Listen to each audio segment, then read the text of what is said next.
not, there will always be protests.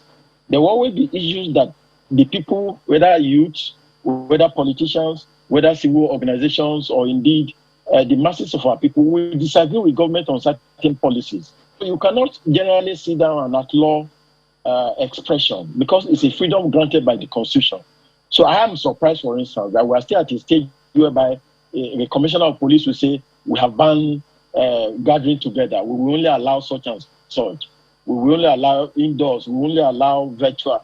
I thought that by now we probably, even without the panels, have a common agreement on the mode of engagement between people who are dissatisfied with government policies and indeed the agencies saddled with the responsibility of law enforcement, so that we can have a situation whereby people will gather to protest and the police will be there in their midst, offer protection, shield them around, and ensure that nothing amiss, will occur, either to people who are not part of the protest or even to the protesters themselves.